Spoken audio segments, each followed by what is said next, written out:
જય શ્રી કૃષ્ણ, રાધે રાધે, નમસ્કાર, પ્રણામ, સ્વાગત છે તમારું આપણી સૌની યુટ્યુબ ચેનલમાં। મિત્રો, આપણી આજની કહાની એક પારિવારિક કહાની છે, તેમજ આ કહાનીમાંથી નાના મોટા દરેક મહિલાઓ અને પુરુષોને ખૂબ જ સરસ શીખ મળવાની છે। તો મારી તમને વિનંતી છે કે થોડો સમય કાઢીને વિડીયોમાં અમારી સાથે અંત સુધી જોડાયેલા રહેજો અને કહાની પસંદ આવે તો વિડીયોને લાઈક કરીને વધુમાં વધુ શેર પણ કરજો।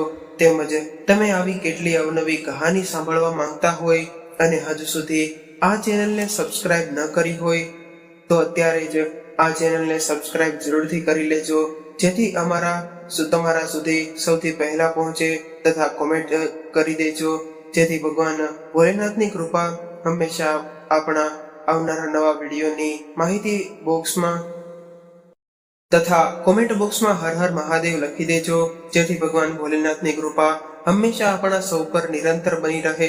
તો ચાલો શરૂ કરીએ આજની કહાની। મિત્રો, આજે રેખા 4 વર્ષ બાદ વિદેશથી ભારત પાછી આવી રહી હતી। એનું પિયર ભારતમાં હતું, પરંતુ એ અમેરિકામાં રહેતી હતી। આજે આટલા સમય બાદ રેખા પિયર આવી રહી હતી, પરંતુ એનું મન ઉદાસ હતું।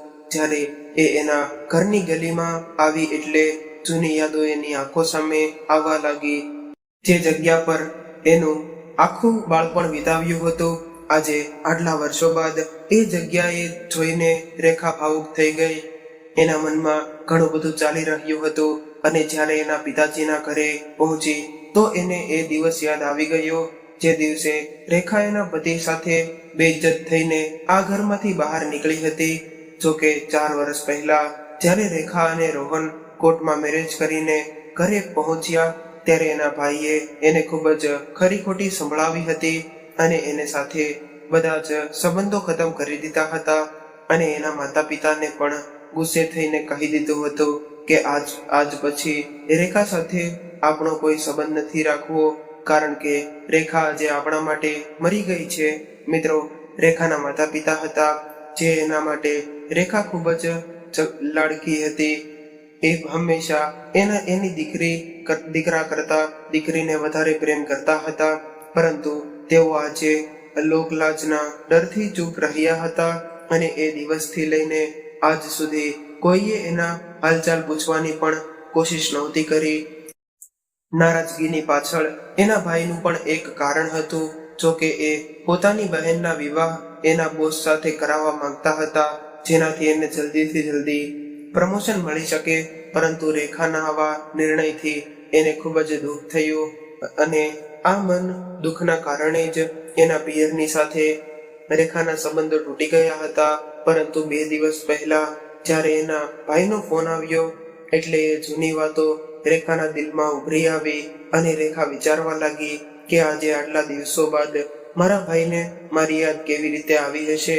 ત્યારે રેખાએ એના ભાઈને કહ્યું કે હું તમારી સાથે કોઈ પણ પ્રકારના સંબંધ રાખવા નથી માંગતી। એટલે સામેથી એના ભાઈ પ્રદીપનો ફોન આવ્યો કે રેખા, તું હજુ સુધી અમારાથી નારાજ છો? આટલા સમય બાદ ભાઈનો અવાજ સાંભળીને રેખાનું દિલ ભારે થઈ ગયું, અને એની આંખોમાં આંસુ આવી ગયા। પરંતુ ત્યારે તેને ફોન પર પાછળથી કંઈક અજીબ અવાજ સંભળાઈ રહ્યો હતો, અને એ દિલ દહેલાવી દે એવો અવાજ કદાચ એની માનો હતો।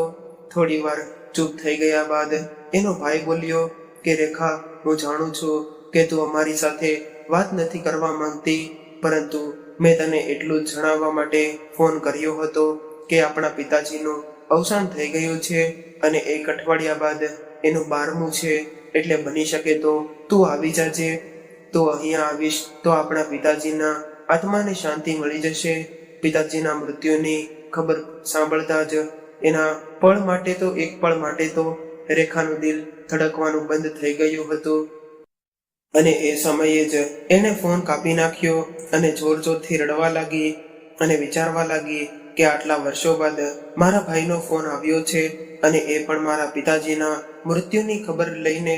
પરંતુ રેખાને એ સમજાતું ન હતું કે મારી માં આટલી અજીબ રીતે કેમ અવાજ કરી રહી હતી। ત્યારે રેખાનું દિલ બેચેન થઈ રહ્યું હતું।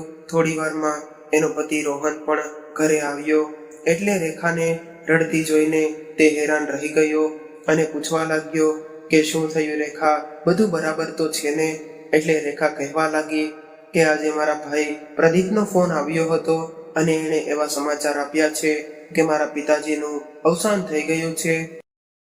આ વાત સાંભળીને રોહને રડી રહેલી રેખાને આશ્વાસન આપ્યું અને તેને શાંત કરાવી. ત્યારબાદ રેખા કહેવા લાગી કે આપણે આજે જ ત્યાં જવા માટે નીકળવું પડશે. એટલે રોહને કહ્યું કે રેખા, મારી ઓફિસમાં ઇન્સ્પેક્શન ચાલી રહ્યું છે, એટલા માટે મારું ત્યાં આવવું મુશ્કેલ છે. ત્યારે રેખા બોલી કે કઈ વાંધો નહીં, હું આજે સાંજની ફ્લાઇટથી ભારત જાઉં છું. એટલે રોહને કહ્યું કે રેખા, તું એકલી કેવી રીતે જઈ શકીશ? ત્યારે રેખાએ કહ્યું કે તમે ચિંતા ન કરતા, હું મારી સહેલીને ફોન કરી દઈશ, એ મને એરપોર્ટ પર લેવા માટે આવી જશે. ત્યારે રોહને કહ્યું ઠીક છે, હું તારી ફ્લાઇટની ટિકિટ બુક કરાવી દઉં છું, પરંતુ એક વાતનું ધ્યાન રાખજે કે ત્યાં વધારે સમય નહીં રોકાતી અને જલ્દી જ પાછી આવતી રહેજે. ત્યારે પોતાના પતિની અલવિદા કરીને રેખા ભારત આવવા માટે ફ્લાઇટમાં બેસી ગઈ. પરંતુ રહીને એને એના પિતાની યાદ અને માતાની ચિંતા બેચેન કરી રહી હતી. ત્યારે જ રેખાના મનમાં એના બાળપણની ખાટી મીઠી યાદો આવવા લાગી કે કેવી રીતે બાળપણમાં મારા પિતાજી મારી દરેક નાની મોટી વાતનું ધ્યાન રાખતા હતા. અમારા ભાઈ બહેનમાં જ્યારે પણ લડાઈ થાય ત્યારે મારા માતા પિતા હંમેશા મારો જ પક્ષ લેતા હતા. જ્યારે રેખા આવું બધું વિચારી રહી હતી ત્યારે એના કાનમાં અવાજ આવ્યો કે ફ્લાઇટ અમદાવાદ પહોંચવાની છે, કૃપા કરીને તમારી સીટ બેલ્ટ બાંધી લેજો. આટલું સાંભળતા જ રેખાની આંખોમાં એક ચમક આવી ગઈ અને જ્યારે એણે એરપોર્ટની બહાર નીકળીને જોયું તો એની સહેલી નીતુ હાથ હલાવીને એને બોલાવી રહી હતી. રેખા અને નીતુ બંને ખૂબ જ સારી ફ્રેન્ડ હતી, જેમણે બાળપણ એકબીજાની સાથે વિતાવ્યું હતું. જો કે રેખા વિદેશ ગઈ ત્યારબાદ બંને અલગ થઈ ગઈ હતી, પરંતુ હંમેશા ફોન પર એ બંને એકબીજા સાથે વાતચીત કર્યા કરતી હતી. રેખાના વિવાહ બાદ નીતુના વિવાહ થઈ ગયા હતા અને એના પતિ એક ડોક્ટર હતા. ઘણા વર્ષો બાદ આજે એકબીજાને મળીને એ બંનેની આંખોમાં આંસુ આવી ગયા. ત્યારે જ નીતુએ કહ્યું કે ચાલ રેખા, ગાડીમાં બેસી જા, આપણે પહેલા મારા ઘરે જઈએ. એટલે રેખાએ કહ્યું કે નીતુ, હું તારા ઘરે પછી આવીશ, પહેલા મારે મારી માને મળવું છે. ત્યારબાદ નીતુએ ગાડી સ્ટાર્ટ કરી અને રેખા સાથે વાતો કરતી કરતી એના પિતાજીના ઘરની ગલી પાસે પહોંચી ગયા. ત્યારે જ રેખાએ કહ્યું કે નીતુ, મને અહીંયા જ છોડી દે, આગળ હું ખુદ ચાલીને જઈશ, હવે આપણે કાલે જ મળીશું. આટલું કહીને રેખા ગાડીમાંથી ઉતરી ગઈ. પરંતુ જ્યારે એ આગળ વધવા લાગી ત્યારે એના દિલની ધડકન તેજ થવા લાગી. એના કાનમાં 4 વર્ષ પહેલા કહેલા એના ભાઈના કડવા શબ્દો આજે પણ ગુંજી રહ્યા હતા. ઘરના દરવાજા સુધી તો તે પહોંચી ગઈ, પરંતુ ત્યાં આસપાસમાં પ્રવેશાયેલા સન્નાટાને જોઈને એના રેખાના ચિંતામાં પડી ગઈ. તેને ડર લાગી રહ્યો હતો અને જ્યારે એને ઘરનો બેલ વગાડ્યો ત્યારે જોયું કે દરવાજો ખુલ્લો હતો. એટલે એ દરવાજો ખોલીને અંદર ગઈ. એ સમયે જ એને એની માના રૂમનો દરવાજો ખખડાવવાનો અવાજ સંભળાયો અને ત્યારે જ અચાનક અંદરથી કોઈ જોરથી દરવાજો ઠપકારી રહ્યો હોય એવો અવાજ આવવા લાગ્યો. ત્યારે લાલ સાડીવાળી એક યુવતી દરવાજો ખોલીને અંદર ગઈ અને અંદર બેસેલી એક વૃદ્ધ મહિલા પર જોરથી ચિલ્લાવા લાગી અને કહેવા લાગી કે શું આફત આવી ગઈ છે કે તમે દરવાજો તોડવાની કોશિશ કરવા લાગ્યા છો? આટલું સાંભળતા જ આ વૃદ્ધ મહિલા ડરના લીધે એક ખૂણામાં બેસી ગઈ. એ વૃદ્ધ મહિલાના વાળ વિખેરાઈ ગયેલા હતા, કપડા પર મેલા હતા અને શરીર તો માત્ર હાડકાનું પાંજરું હતું.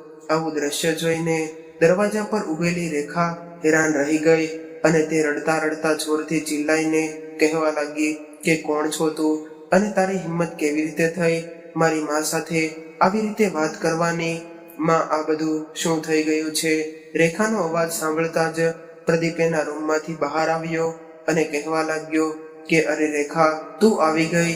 ત્યારબાદ પ્રદીપ આ લાલ સાડીવાળી યુવતી તરફ ઇશારો કરીને કહેવા લાગ્યો કે આ મારી પત્ની સોનિયા છે અને સોનિયા આ મારી બહેન રેખા છે, ત્યારે સોનિયા બોલી, અરે હું તો તમને ઓળખી જ ન શકી, જોકે આપણે હજુ સુધી ક્યારેય મળ્યા નથી ને, એટલા માટે હું તમને ઓળખી ન શકી. ત્યારબાદ પ્રદીપે કહ્યું કે અરે સોનિયા, તું હજુ સુધી અહીંયા ઊભી છો, રસોડામાં જા અને રેખા માટે ચા પાણી લઈને આવ. કેટલી દૂરથી આવી છે મારી બહેન. પરંતુ ત્યારે પોતાની માની આવી હાલત જોઈને રેખા હજુ સુધી સ્તબ્ધ હતી. ત્યારબાદ પ્રદીપ આંસુ વહેડાવીને કહેવા લાગ્યો, જોને રેખા, બધા જ મુસીબતોના પહાડ આપણા પર તૂટી પડ્યા છે. આ બાજુ પિતાજીનું અવસાન થયું છે અને માની આવી હાલત થઈ ગઈ છે. ત્યારે રેખાએ કહ્યું કે માને શું થયું છે અને તમે એને રૂમમાં બંધ શા માટે કર્યા છે? એટલે પ્રદીપે કહ્યું કે રેખા, માનું માનસિક સંતુલન બગડી ગયું છે. બીમારી તો એ પહેલેથી જ હતા, પરંતુ પિતાજીના ગયા બાદ એ પાગલો જેવું વર્તન કરવા લાગ્યા છે. હવે તો એ ભોજન કર્યા બાદ પણ ભૂલી જાય છે કે એણે ખાધું છે કે બાકી છે. ક્યારેક ક્યારેક તો દિવસમાં કેટલીક વાર નહાઈ લે છે અને ક્યારેક નહાયા બાદ કપડાં પહેર્યા વગર જ આવતા રહે છે.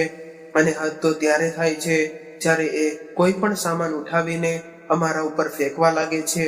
હવે તો તું મને એ જણાવ કે આને અમે લોકો રૂમમાં બંધ ન કરીએ તો શું કરીએ? ત્યારે રેખાએ કહ્યું કે હું માને મળવા માંગુ છું. ત્યારે પ્રદીપે ના પાડી હોવા છતાં પણ રેખા પોતાની માના રૂમમાં જતી રહી. ત્યારે જ એની માં ચિલ્લાવા લાગી કે નીકળી જા, તું અહીંયાથી કોણ છો?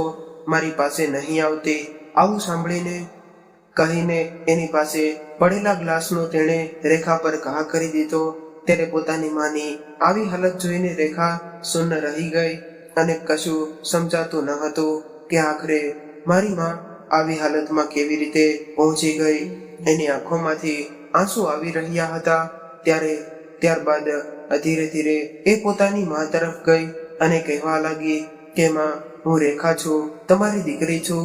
રેખાનો અવાજ સાંભળતા જ વૃદ્ધમાં થોડી શાંત થઈ અને રેખાએ જોયું કે એની માના ચહેરા પર હાથો પર નિશાન હતા, જે રેખાના મનમાં ઘણા બધા પ્રશ્નો ઊભા કરી રહ્યા હતા.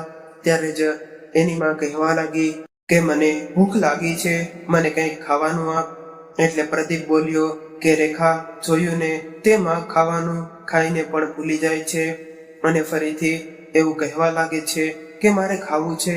એટલે બીજા લોકોને એવું લાગે છે કે અમે લોકો આને ખાવાનું નથી આપી રહ્યા. સવારથી અત્યાર સુધીમાં તે 2 વાર ભોજન કરી ચૂકી છે.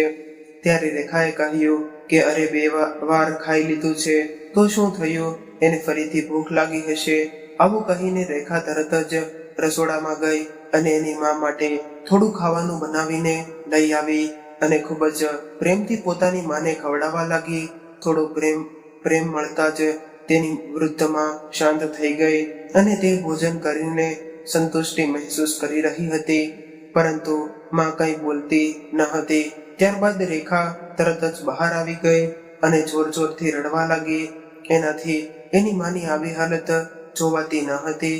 ત્યારે એનો ભાઈ બહાર આવ્યો એટલે રેખા એને પૂછવા લાગી કે ભાઈ, શું તમે માને ડોક્ટર પાસે લઈ ગયા હતા? માની હાલત આટલી ખરાબ છે તો એને કોઈ સારા ડોક્ટર પાસે ઈલાજ કરાવવો જોઈએ. ત્યારે પ્રદીપ પોતાની આંખોમાંથી આંસુ વહેડાવીને કહેવા લાગ્યો કે મેં માને ઘણા ડોક્ટરોને બતાવ્યા છે, પરંતુ એમણે માના ઈલાજનો ખર્ચો ઘણો મોટો બતાવ્યો છે અને મારી પાસે એટલા પૈસા નથી. એટલે રેખાએ કહ્યું કે પ્રદીપ, આપણા પિતાજીએ પણ કંઈક બચત કરી હશે ને, થોડા પૈસા તો એ દઈને ગયા હશે ને. ત્યારે પ્રદીપ કહેવા લાગ્યો કે પિતાજીએ તો પોતાની બધી જ બચત વેડફી નાખી હતી અને એમણે એની એફડી અને બધી જમીન તો તારા નામે કરી દીધી છે. મારા હિસ્સામાં તો ફક્ત આ મકાન આવ્યું છે અને તેની 2 દુકાન પણ એમણે માના નામે કરી દીધી છે. પિતાજીએ તો મારી સાથે એવો વ્યવહાર કર્યો છે કે હું તો એનો દીકરો જ ના હોય. આટલું બોલતા બોલતા પ્રદીપના હૃદયની કડવાહટ સામે આવવા લાગી અને પોતાના ભાઈની આવી વાત સાંભળીને રેખા તરત જ કહેવા લાગી કે મારે એની સંપત્તિમાંથી કંઈ નથી જોતું. બસ તું આપણી માનો સારી રીતે ઈલાજ કરાવ, મારી માં ઠીક રહેશે તો જ મને ખુશી મળશે. રેખાની આવી વાત સાંભળીને પ્રદીપ અને એની પત્ની સોનિયાની આંખોમાં ચમક આવી ગઈ. જેવી રીતે કે એના મનની બધી જ ઈચ્છાઓ પૂરી થઈ હોય. ત્યારે જ પ્રદીપ બોલ્યો કે રેખા, મને તારી પાસેથી આવી જ આશા હતી કે તું એક જવાબદાર બહેન અને દીકરી છો. પિતાજીના 12મા બાદ આપણે વકીલ સાહેબને આપણા ઘરે બોલાવીશું અને તું જમીનના કાગળ પર સાઇન કરી દેજે. ત્યારે પ્રદીપ અને સોનિયાને પોતાની ઈચ્છાઓ પૂરી થતી નજર આવી રહી હતી અને એ મનમાં ને મનમાં એવું વિચારી રહ્યો હતો કે સાથે સાથે બાકી વધેલી સંપત્તિના કાગળ પર મારી પાગલમાંના અંગૂઠાના નિશાન લગાવી લઈશ અને રેખાના ગયા બાદ એને કોઈ પાગલખાનામાં એને છોડી મૂકીશ. બીજા દિવસે જ્યારે રેખા પોતાની સહેલીને મળવા જવા તૈયાર થઈ અને બહાર નીકળી ત્યારે જ પાછળથી કોઈએ એને અવાજ લગાવ્યો. એટલે રેખાએ પાછળ ફરીને જોયું તો મંજુ કાકી પોતાના ઘરની બહાર ખાટલો ઢાળીને બેઠા હતા. એને જોઈને રેખા ખૂબ જ ખુશ થઈ ગઈ, કેમ કે મંજુ કાકી એની માની ખૂબ જ સારી સહેલી હતી. એણે બોલાવી એટલે રેખા દોડીને એની પાસે જઈને બેસી ગઈ. હવે રેખા મંજુ કાકી સાથે પોતાના માતા પિતા વિશે વાત કરવા લાગી. ત્યારે જેવો અવાજ રૂંધાઈ ગયો એટલે મંજુ કાકીએ કહ્યું કે રેખા દીકરી, તારા માતા પિતાની સાથે કંઈ થયું છે, જે કંઈ થયું છે એ બધું જ તારા ભાઈ અને ભાભીએ કર્યું છે. તારો ભાઈ તો હંમેશા તારા પિતાજી સાથે માથાકૂટ કરતો રહેતો અને એના લડાઈ ઝઘડાનો અવાજ બહાર સુધી આવતો હતો. ત્યારબાદ ધીરે ધીરે તારા પિતાજી બીમાર રહેવા લાગ્યા, પરંતુ તારા ભાઈએ એને ઈલાજ પણ સારી રીતે ન કરાવ્યો. ધીરે ધીરે તારા પિતાજી બિલકુલ લાચાર થઈ ગયા અને આ લોકો ઘરનું બધું જ કામ તારી માં પાસે એક નોકરાણીની જેમ કરાવતા હતા. 2 દિવસ પહેલા તો તમારા ઘરમાંથી કોઈને મારવા પીટવાનો અવાજ આવતો હતો અને તારી માના રડવાનો અવાજ પણ સંભળાતો હતો. આવી વાત સાંભળતા જ રેખાના પગ નીચેથી જમીન સરકી ગઈ અને એ સમયે એની માના ચહેરા અને પગ પર પડેલા લાલ નિશાન યાદ આવી ગયા. રેખા હવે ખૂબ જ બેચેન થવા લાગી. ત્યારબાદ મંજુ કાકીએ કહ્યું કે પ્રદીપ અને સોનિયા તો તારી માને ઘરમાંથી બહાર પણ નીકળવા નથી દેતા. એ લોકો ક્યાંય જાય તો ઘરને તાળો મારીને જાય છે અને આવી પરિસ્થિતિમાં તો કોઈ સારો મનુષ્ય પણ પાગલ જેમ વ્યવહાર કરવા લાગે છે. આ બધું સાંભળીને રેખાએ પોતાની સહેલીના ઘરે જવાનું બંધ રાખ્યું અને પાછી પોતાના ઘરે આવી ગઈ. હવે રેખાને રહીને મંજુ કાકીની વાતો યાદ આવી રહી હતી. 3 દિવસ વીતી ગયા હતા. આવી રીતે 3 દિવસ વીતી ગયા હતા અને રેખા પોતાની માનું ખૂબ જ સારી રીતે ધ્યાન રાખી રહી હતી. પોતાની માને સારી રીતે ખાવાનું ખવડાવતી હતી અને નવડાવતી હતી અને એની સેવા કરતી હતી. સારી રીતે ખાવાનું મળવાથી હવે એની માની તબિયત સુધરવા લાગી હતી. આજે પહેલીવાર એની માએ એને દીકરી કહીને બોલાવી હતી. એટલે રેખાના ચહેરા પર એક મુસ્કાન આવી ગઈ અને પોતાની માને ગળે લગાવીને ખૂબ જ રડવા લાગી. આ બધું જોઈને એના ભાઈ અને ભાભી ઘરે આવ્યા.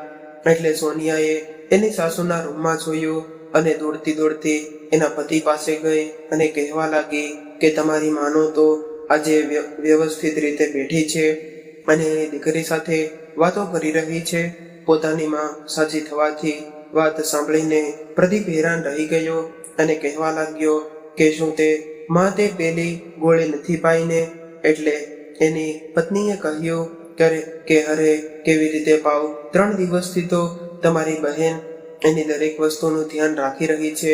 ખાવાથી લઈને એની સાફ સફાઈ સુધીના બધા જ કામો તમારી બહેન કરે છે. મને તો એની પાસે જવાનો મોકો જ નથી મળતો. હું એની પાસે જાઉં તો એને ગોળી પાઈ શકું ને? ત્યારે જ પ્રદીપે એક બોટલમાંથી ગોળી કાઢી અને પાણી લઈને પોતાની મા પાસે ગયો અને માનું ધ્યાન રાખવાનો ઢોંગ કરીને કહેવા લાગ્યો કે માં, આ વિટામિનની ગોળી છે અને કદાચ તમે આ ગોળી નહીં પીવો તો તમને કમજોરી આવી જશે. આવું કહીને પ્રદીપે પોતાની માના મોઢામાં ગોળી મૂકી અને તરત જ એને પાણી પીવડાવી દીધું. આટલું કરીને પ્રદીપ ચૂપચાપ ત્યાંથી નીકળી ગયો અને ગોળી પીધી. એને અડધો કલાક થયો હતો ત્યારે જ રેખાએ જોઈને હેરાન રહી ગઈ કે એની માની હાલત તો પાછી પહેલા જેવી થઈ ગઈ હતી. એ ફરીથી પાગલ થઈ ગઈ હતી. આ જોઈને રેખાને કંઈક સમજાતું ન હતું અને ત્યારે જ એને યાદ આવ્યું કે થોડી વાર પહેલા જ પ્રદીપે મારી માને દવા આપી હતી અને આ વાત ધ્યાનમાં આવતા જ એ તરત જ ઉઠીને રસોડામાં તો ગઈ તો ત્યાં એને એક દવાની બોટલ જોવા મળી. એણે તરત જ એ બોટલનો ફોટો પાડી લીધો અને પોતાની સહેલીના મોબાઈલ પર મોકલી દીધો અને એની સહેલીને જણાવી દીધું કે તું આ દવા વિશે માહિતી મેળવીને મને એ જણાવ કે આ દવા શેની છે. ત્યારબાદ રેખા જ્યારે તેની માના રૂમમાં આવી તો એણે જોયું કે તેની માં સૂઈ ગઈ હતી અને એ સમયે રેખા ખુદને ખૂબ જ લાચાર અને એકલી મહેસૂસ કરી રહી હતી. આજે એને એના પિતાજીની ખૂબ જ વધારે યાદ આવી રહી હતી. પિતાજીને યાદ કરતા કરતા એણે પોતાના પિતાજીની અલમારી ખોલી અને એના કપડાં ઉઠાવીને એ જોઈને પોતાની જૂની યાદોને તાજી કરવા લાગી. અલમારીમાં જોતા જોતા એને નજર એના પિતાની ડાયરી પણ પડી. એણે તરત જ આ ડાયરી ઉઠાવી લીધી અને વાંચવાનું શરૂ કર્યું. એ ડાયરીમાં એના પિતાજીએ રેખા અને પ્રદીપના બાળપણથી લઈને મોટા થવા સુધીની બધી જ યાદો સંભાળીને રાખી હતી. ત્યારે જ એની નજર ડાયરીના એ પન્ના પર પડી કે જ્યાં એવું લખ્યું હતું કે એક પત્ર મારી દીકરીના નામ પર. એટલે એ રેખાએ એને વાંચવાનું શરૂ કર્યું અને એમાં લખ્યું હતું કે દીકરી, તું જાણે છે કે જ્યારે તને આ ઘરમાંથી તારા ભાઈએ બહાર કાઢી હતી એ દિવસે મારા અને પ્રદીપ વચ્ચે ખૂબ જ લડાઈ ઝઘડો થયો હતો. મને માફ કરજે દીકરી. એ દિવસે હું કંઈ ન કરી શક્યો. હું તારા આ સંબંધોના વિરુદ્ધમાં બિલકુલ નહોતો. હું તો તને પાછી બોલાવવા માંગતો હતો, પરંતુ પ્રદીપે મને મજબૂર કરીને રોકી રાખ્યો હતો. મેં તારી સાથે ફોન પર વાત કરવાની કોશિશ કરી ત્યારે પ્રદીપે મને ચોખ્ખું કહી દીધું કે તમારે અમારા બંનેમાંથી કોઈ એકને પસંદ કરવો પડશે. એટલે મારા ચાહવા હોવા છતાં પણ હું તારી સાથે વાત નથી કરી શકતો.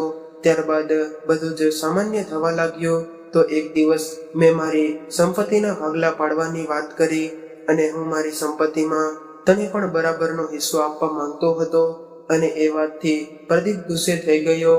એ દિવસે ઘરમાં ખૂબ જ લડાઈ ઝઘડા થયા. ત્યારબાદ તારા ભાઈના માથા પર સોનિયા સાથે વિવાહ કરવાનું ભૂત સવાર થઈ ગયું અને મેં સોનિયા વિશે માહિતી મેળવી તો મને એવું જાણવા મળ્યું કે સોનિયા અને એના ઘરના લોકો સારા માણસો નથી. પરંતુ જ્યારે મેં આ બધી વાતો તારા ભાઈને કરી અને એને કહ્યું કે જ્યારે રેખાએ લવ મેરેજ કર્યા હતા ત્યારે એનો વિરોધ કર્યો હતો અને આજે તું લવ મેરેજ કરવાની વાત કરી રહ્યો છો. પરંતુ એ તો સોનિયાના પ્રેમમાં એટલો બધો પાગલ હતો કે એને એના વિરુદ્ધમાં એક શબ્દ પણ સાંભળવાનું પસંદ ન હતું. મારી એટલી વાત સાંભળતા જ એણે મારા પર હાથ ઉઠાવી લીધો અને આટલું વાંચતા જ રેખા હેરાન રહી ગઈ. આજે રેખા ખૂબ જ અસહાય મહેસૂસ કરી રહી હતી અને વિચારી રહી હતી કે મારા માતા પિતા પર હાથ ઉઠાવે એવા વ્યક્તિને આજે મારે મારો ભાઈ કહેવો પડે છે. આજે એને પોતાના ભાઈ પર ખૂબ જ ગુસ્સો આવી રહ્યો હતો. એના મનમાં એવા વિચાર આવી રહ્યા હતા કે હું ખુદ જઈને મારા ભાઈ અને ભાભીના ગાલ પર તમાચો મારી દઉં અને મારા માતા પિતા પર કરેલા અત્યાચારનો બદલો લઈ લઉં. પરંતુ નહીં, આ લોકોએ જે કંઈ પણ કર્યું હતું એનો બદલો ફક્ત 2 તમાચા મારીને પૂરો ન કરી શકાય. ત્યારબાદ રેખાએ પત્ર વાંચવાનું શરૂ કર્યું.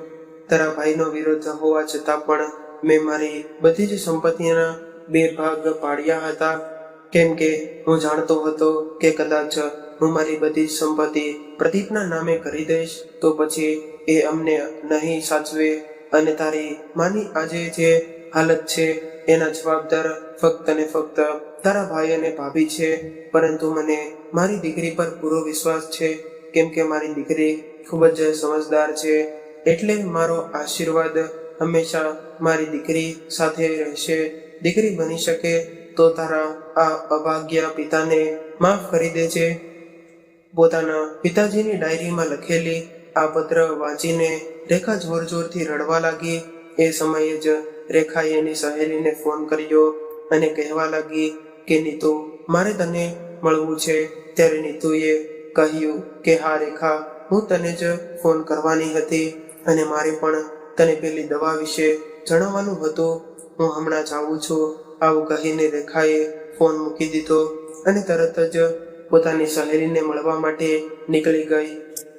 જ્યારે રેખા એની પાસે પહોંચી ત્યારે નીતુએ હેરાનીથી પૂછ્યું કે રેખાએ દવાનો ફોટો તે મોકલ્યો હતો, એ દવા કોના માટે છે? એટલે રેખાએ કહ્યું કે એ દવા મારી માની છે. એટલે હું એ જ જાણવા માંગુ છું કે શું એ વિટામિનની દવા છે કે બીજી કઈ છે? ત્યારે નીતુએ કહ્યું કે રેખા, તો પછી તારા ઘરમાં ખૂબ જ મોટું ષડયંત્ર ચાલી રહ્યું છે, કેમ કે એ દવા કોઈ સામાન્ય દવા નથી.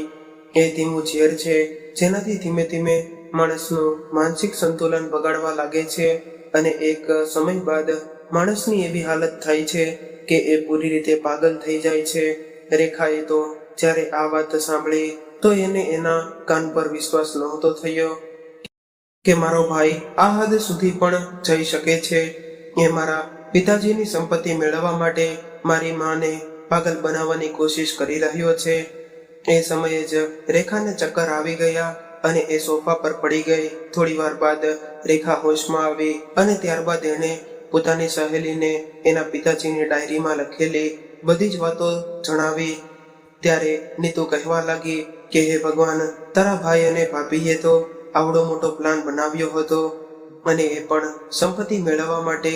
રેખાને મનમાં ખૂબ જ ગુસ્સો આવી રહ્યો હતો અને એ ગુસ્સામાં કહેવા લાગી કે પ્લાન તો હવે હું બનાવીશ નીતુ, મારે એના માટે તારા સાથની જરૂર પડશે. ત્યારે નીતુ બોલી કે રેખા, હું હંમેશા તારી સાથે છું, તું ચિંતા નહીં કરતી. ત્યારબાદ રેખા પાછી ઘરે આવતી રહી. બીજા દિવસે સવારે રેખાએ પોતાના ભાઈને કહ્યું કે ભાઈ, પિતાજીના 12મા બાદ હું એરપોર્ટ જવાની નીકળી જઈશ, મારી સાંજની ફ્લાઇટ છે. ત્યારે પ્રદીપ કહેવા લાગ્યો કે અરે બહેન, પરંતુ મારે તો સંપત્તિના કાગળ પર તારી સાઇન કરવાની બાકી છે અને કદાચ તારે જવું હોય તો તું પહેલા જ વકીલ સાહેબને ફોન કરી દઉં છું. પિતાજીની સંપત્તિ અંતિમ વિધિનો કાર્યક્રમ સમાપ્ત થઈ જાય એટલે તું જમીનના કાગળ ઉપર સાઇન કરી દેજે અને ત્યારબાદ તારે જવું હોય તો જઈ શકે છે. હવે નિયત સમય પર પંડિતજી પહોંચી ગયા અને 12માની વિધિ શરૂ થઈ.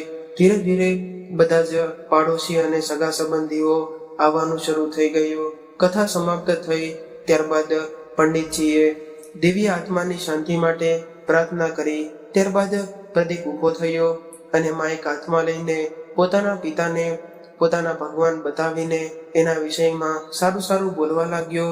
ત્યારે રેખાના મનમાં એવો વિચાર આવ્યો કે એ જ સમયે ઊભી થઈ અને પ્રદીપની હકીકત બધાને સામે જણાવી દઉં. પરંતુ એ સમયે રેખાએ પોતાના મન પર કાબુ રાખ્યો અને કદાચ એ કોઈની રાહ જોઈ રહી હતી. આ બાજુ પ્રદીપ બધા જ લોકો સામે સારો બનવાનો ઢોંગ કરી રહ્યો હતો. થોડી વાર બાદ રેખાએ પોતાના પિતાને શ્રદ્ધાંજલિ આપીને બોલવાનું શરૂ કર્યું. ત્યારે એની નજર પ્રદીપ પર પડી. પ્રદીપની સાથે વકીલ સાહેબ બેઠા હતા, જે એના બધા જ દસ્તાવેજો બતાવી રહ્યા હતા. રેખાની આંખોમાં આંસુ હતા. ત્યારે જ એણે દરવાજા તરફ જોયું તો નીતુ એના પતિની સાથે ત્યાં પહોંચી ગઈ. હવે રેખાની હિંમત વધી હતી અને પોતાના પિતા વિશે બોલ્યા બાદ રેખાએ કહ્યું કે મારે તમારી સાથે એક બીજી ખૂબ જ જરૂરી વાત કરવી છે અને તમે લોકો કદાચ એ નહીં જાણતા હોય કે મારા ભાઈની નજરમાં મારી ઓકાત કેવળ એક જમીનના ટુકડા જેવી છે. રેખાની આવી વાત સાંભળીને બધા જ લોકો હેરાન થઈ ગયા. ત્યારબાદ રેખા કહેવા લાગી કે મારા પિતાજી જે જમીનના નામે કરીને ગયા છે એ જમીન માટે મને અહીંયા બોલાવવામાં આવી છે. કદાચ એ જમીન મારા નામ પર ન હોત તો મને તો એ ખબર પણ ન પડી હોત કે મારા પિતાજી આ દુનિયામાં નથી રહ્યા. એ સમયે જ એનો ભાઈ પ્રદીપ ઊભો થયો અને ગુસ્સાથી એની તરફ જોવા લાગ્યો. એટલે રેખા કહેવા લાગી કે એ વાત તમારા મગજમાંથી કાઢી નાખજો કે મા બાપની જમીન અથવા તો સંપત્તિ પર દીકરીઓનો હક નથી હોતો. અમે દીકરાઓ તો અમારો હક કેવળ એટલા માટે છોડીએ છીએ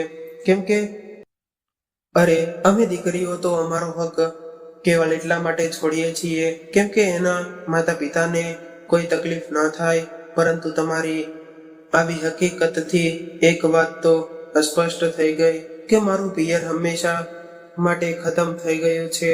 અને જે પાછલા થોડા સમયથી તમે અને તમારી પત્નીએ મારા મા બાપ સાથે જે કંઈ પણ કર્યું છે એના માટે તો હું તમને ક્યારેય માફ નહીં કરું. તમારી એક એક હરકતનો હિસાબ થશે.